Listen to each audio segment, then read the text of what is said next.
Hello everyone, स्वागत है आप सभी का पढ़ाई की दुनिया में। अगर आप चैनल पर नए हैं तो चैनल को सब्सक्राइब कर लीजिए।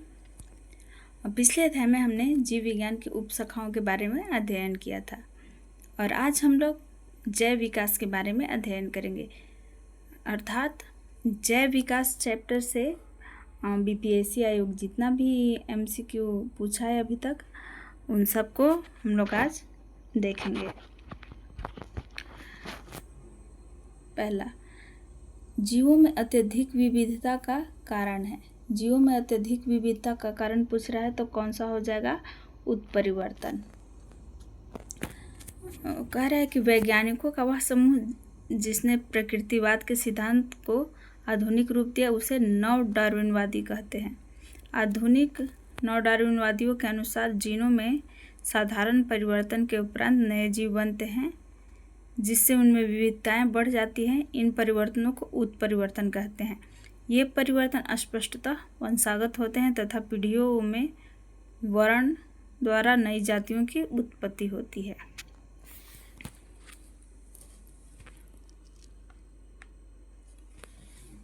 दूसरा कह रहा है कि वर्तमान प्रमाण के अनुसार पृथ्वी पर जीव का उद्भव लगभग कब हुआ था? तो 20 करोड़ वर्ष पूर्व। वर्तमान प्रमाण के अनुसार पृथ्वी पर कोशिकीय रूप में जीवों का उद्भव लगभग 20 करोड़ वर्ष पूर्व हुआ था। प्रारंभ में जीव साधारण तथा एक कोशिकीय थे, फिर बाद में बहुकोशिकीय यानी कि मल्टीसेलुलर जीवों का विकास हुआ जो कि यूकैरियोटिक कोशिका वाले होते हैं। ज्ञातव्य है कि जीवाणु तथा नीले हरे शैवाल साधारण किस्म के प्रोकैरियोटिक कोशिका वाले होते हैं।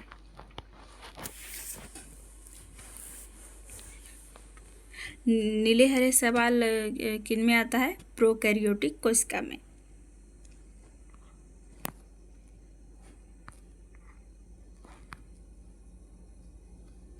प्रश्न संख्या 3 कह रहा है कि आधुनिक मनुष्य का पूर्वज है। तो आधुनिक मनुष्य का पूर्वज किन्हें कहा गया है? क्रो-मैग्नन मनुष्यों को। क्रो-मैग्नन मानव आधुनिक मानव से मिलता जुलता है। यह आज के मानव के एकदम समान 6 फुट लंबा और पूरी तरह सीधा था। वह पाषाण युग में रहता था और अस्थि औजारों का प्रयोग करता था। वह पशुओं की खाल को सिलकर पहनने की योग्यता रखता था। वह मानव गुफा में रहता था और गुफा की दीवार पर उसके द्वारा बनाए गए भित्ति चित्र प्राप्त होते हैं। वह सबसे नया प्राग ऐतिहासिक मानव है। प्रश्न संख्या 4 विकास का मुख्य कारक है। विकास का मुख्य कारक क्या हो जाएगा? प्राकृतिक चयन। आज विकास के सर्वाधिक मान्य सिद्धांत को विकास का संश्लेषणात्मक सिद्धांत के नाम से जाना जाता है, जिसमें जाति अभ्युदय को आनुवंशिक विविधताओं की अन्योन्य क्रियाओं एवं प्राकृतिक चयन के आधार पर स्पष्ट किया गया है। प्रश्न संख्या 5 विकास का कारण है। पीढ़ी से पीढ़ी का अनुकूलन। विकास का कारण क्या हो जाएगा? पीढ़ी से पीढ़ी का अनुकूलन। विकास के सर्वाधिक मान्य सिद्धांत को विकास का संश्लेषणात्मक सिद्धांत के नाम से जाना जाता है, जिसमें जाति के अभ्युदय को आनुवंशिक विविधताओं की अन्योन्य क्रियाओं और प्राकृतिक चयन के आधार पर समझा जा सकता है। अर्थात पीढ़ी से पीढ़ी अनुकूलन ही विकास का कारण है। प्रश्न संख्या 6 जहाँ जीव रहता है उस सटीक जगह को कहते हैं, क्या कहते हैं? आवास कहते हैं। किसी प्रजाति विशेष के पौधों या जीवों या अन्य जीवधारियों के रहने की सटीक जगह आवास कहलाता है। अब कह रहा है कि आर्कियोप्टेरिक्स क्या है? आर्कियोप्टेरिक्स जुरासिक युग का सर्वपुरातन पक्षी है।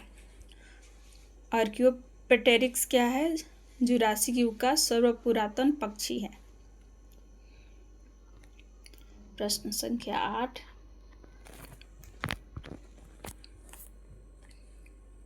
वह जानवर जो मुख्यतः मांस खाता है निम्नलिखित में से क्या कहलाता है? यह बीपीएससी स्कूल टीचर में पूछा गया है और हेडमास्टर वाला में भी।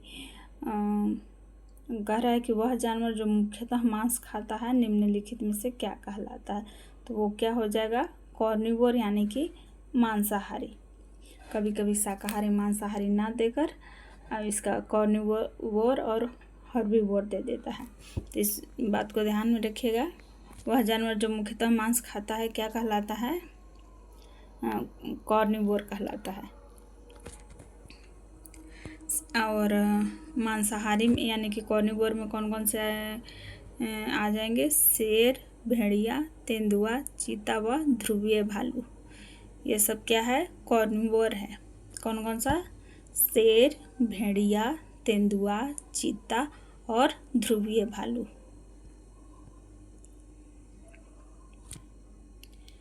प्रश्न संख्या 9, निम्नलिखित में से कौन सा गर्म खून का प्राणी है?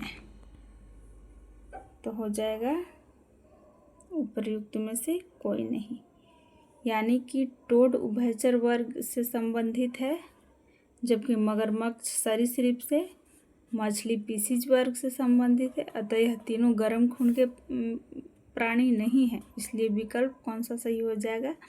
ये हो जाएगा।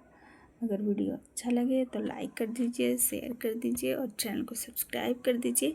नेक्स्ट वीडियो में हम लोग वर्गीकी का अध्ययन करेंगे। Thank you.